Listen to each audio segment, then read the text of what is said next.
ताकि वो मुँह करें और जनेऊ को सब रखें, दाना घुटना जमीन पर लगा लें।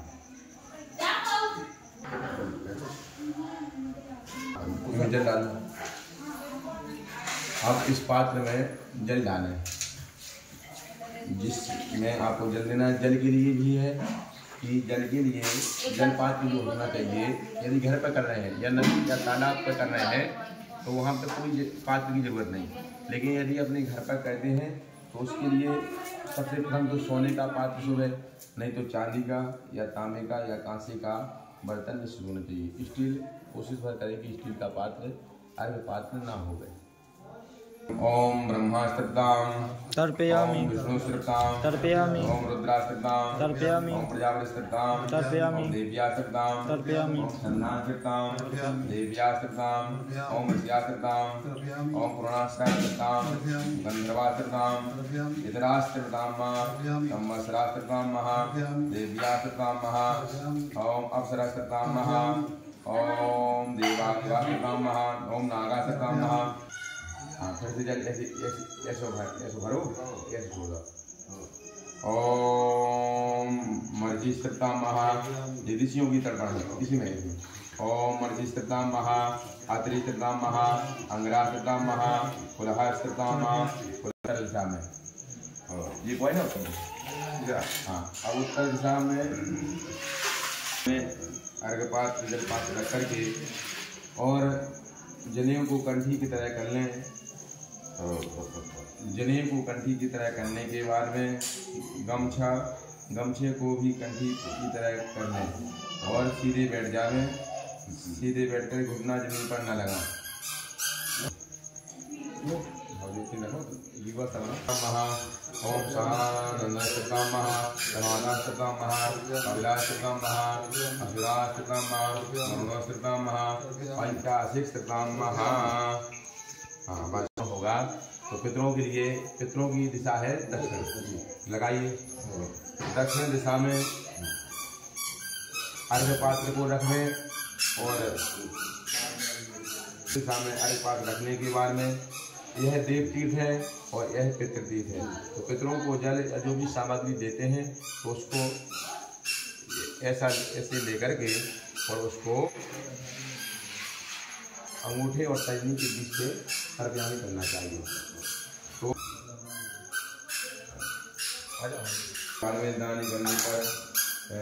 दानी करने पर रख लें और दम से बायां घुटना जमीन पर लगा लें। लगा लिया, बाएं घुटने जमीन लगा करके और अर्घ्य पात्र में काली तिल छोड़ दें। थोड़ी काली तिल छोड़ने के बाद में अर्घ्य पात्र में काली तिल छोड़ दिए और इसके बाद में कुशों के बीच में दोनों कुशों को मोड़ लें। ये कुशा को आगे और पीछे का भाग दोनों एक कर दिया, ठीक है। हाँ, एक हो गया। आगे पीछे करने के बाद में अब पितृ से जल को छोड़ते जाएंगे। मतलब अंगूठे और तर्जनी के मध्य से 3-3 अंजलि जल अपने पितरों के निमित्त में चढ़ाएं देंगे। ओम कावणाय सद्दां महा, तर्पयामि करेगा। गंगा जल तस्मै हाँ, अपने से जोड़े। ओम नमः नमः, ओम राजाय। हाथ में काले तिल पुष्प लेकर के अपने जो जाने अनजाने वाले पितृ हैं सबसे प्रार्थना करें। हम आपको ये जल दे रहे हैं, उसको आप देवताभ्या प्रवृद्धिश्च महायोगेभ्यः च नमः स्वाहाय स्वधाय नित्यमेव नमो नमः। जो दूध है इस दूध को उसी में डालें, इसी में डाल दें और पूरा अब पितरों को फिर से जल दें। ओम थोड़ी देर तरफ हमें कह दिया घुरा दिया। ओम नमस्कार ओम देवतात्म महा ओम नमो घुरा दिया। नमो महापितरो रसाय नमो महापितरः सोताय नमो महापितरो जीवाय नमो महापितरः सुधाय नमो महापितरो घोराय नमो महापितरो मन्मे नमो महापितरो पितरः पितरो नमो तथातो न पितरो देवता पितरो वासा ओम पितरो वासा ओम गोत्रवर्णा अस्मत् माता में परनाना नाना लोक नाम बखरूबा चुटकोल तस्मै जानमा। उनका नाम आता है तो नाम लेवे और नहीं आता है तो वैसे ही फिर आते जाना है। ओम अमो गोत्र पन्ना प्रभुदामना परनाना अमुकः रुद्रस्थिततामिदं त्रिपुरं तस्मै स्वाहा महामुखोत्रप्रणात्मनवृत्तमातामह अमुक आर्य सुपर त्रिपुरं तस्मै स्वाहा अमुक गोत्रमना मातामही नानी का नाम लेकर के यदि आता है तो मैं अमुक गोत्रपन्ना वसुरूपतम त्रिपुरं तस्मै स्वाहा अमुक गोत्रपन्ना अस्मद क्रमातामही पर्णानी अमुक देवी रुद्रस्थितपत्रं तस्मै स्वाहा अमुक गोत्रपन्ना अस्मद बस। अब इसके बाद में सब हो जाए जनेऊ को सब करें।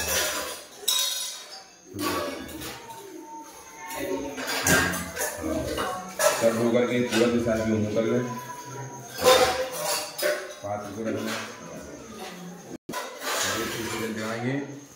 ओम भाव ओम दे हाँ इसकी पूरी करनी तो सागो ओम देवायक्षा नागागंधर्वाक्षा हिसाश्रावी काशिरा ब्रह्मण्डा प्रभागा जले श्रावो मुदया व्याधार्या सृजनवा पृथ्वीकम ओम नरकेशु समय थोड़ा सा मान थोड़ा सा कहना ऐसा भाव नरकेशु समस्तेषु यांत्रिकैस्रा तेषां नोद सिद्धतल्लं वाया देवान्नवा बान्धवस्यैवा योजनमानि बान्धवा ते तृप्तं मखिलं यान्तो यस्यात्मतो भासनं यामे कुले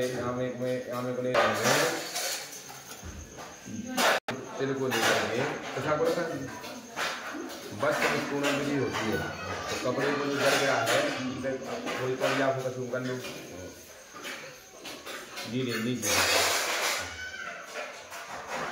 उसके चार बार उसको करके और उसमें इसको बस पूर्ण विधि बोलते हैं।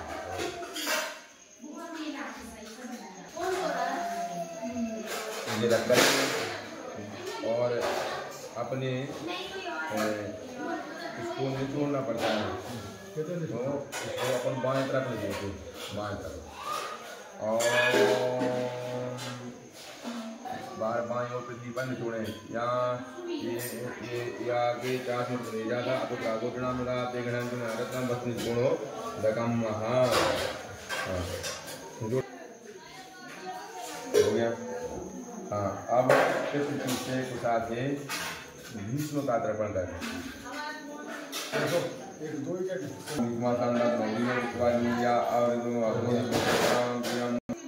लोटे के जल को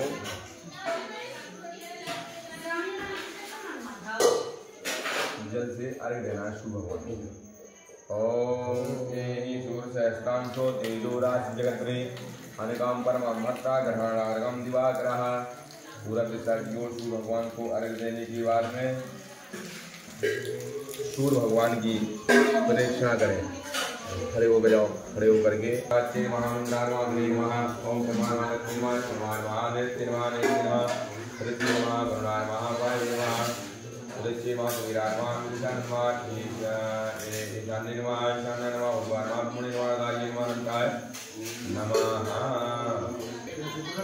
ये बात बोले ब्रह्मणे नमः ओम अग्ने नमः ओम पृथ्वी नमः ओम गोविंदाय नमः ओम वाचये नमः वाचस्पते नमः ओम रभ्यो नमः ओम विष्णवे नमः ओम रभ्यो नमः ओम अपाम्पते नमः ओम वरुणाय नमः।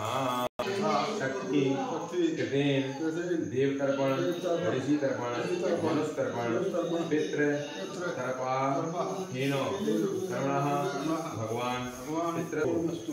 ओम विष्णु भगवान से प्रार्थना करें। ओम विष्णवे नमः ओम विष्णवे नमः ओम विष्णवे नमः को ले लें।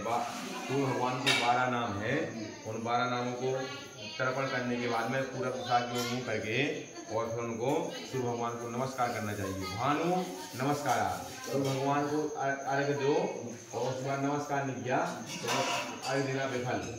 तो उसमें नमस्कार की मंत्र है ओम मित्राय नमः ओम रवे नमः ओम सूर्याय नमः ओम भार्गवे नमः ओम खगाय नमः ओम कुबे नमः ओम हिरण्यगर्भाय नमः ओम मर्त्ये नमः ओम आदित्याय नमः सावित्री नमः अर्काय नमः भास्कराय नमः। सूर्य भगवान को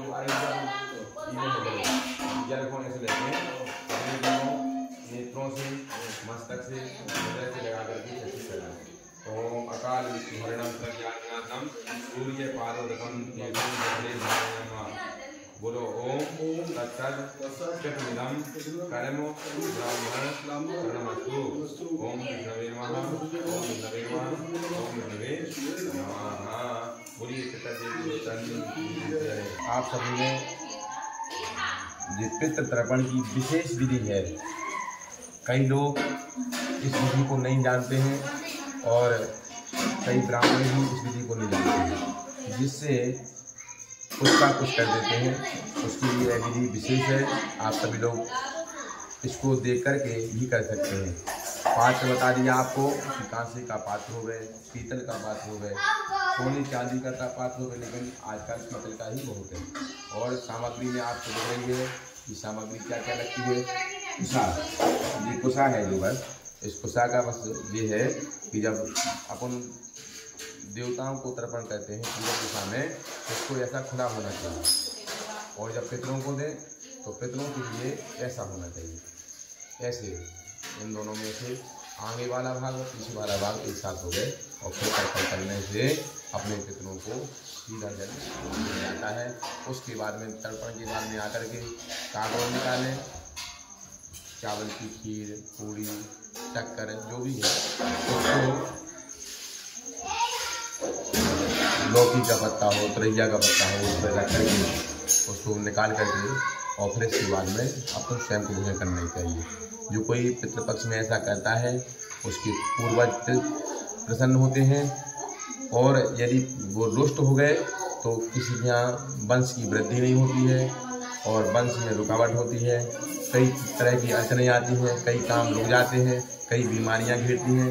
और जो कोई पितृपक्ष में इनका काम ऐसा विधि विधान के साथ में करता है उसके घर की उन्नति होती है, वंश में वृद्धि होती है और खूब वंश हरा भरा रहता है।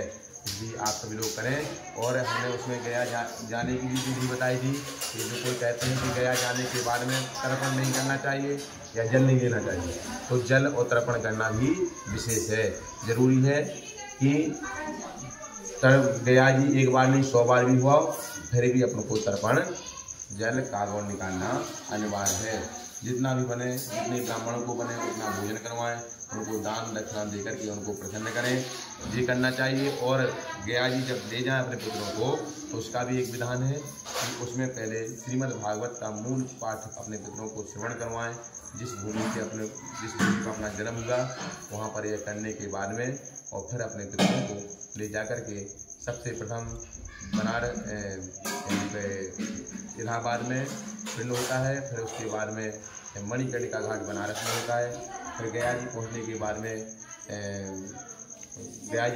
बाद में वो कौन सी नदी, गुरु गंगा में, वहाँ पर पिंड दान करें। फिर ब्रह्मपद विष्णुपद पर पिंडदान और फिर अक्षयवट पर, ये 3 जगह पिंड वहाँ पर देने से अपने पितरों की मुक्ति होती है और अपन पितृ ऋण से भी मुक्त हो जाते हैं।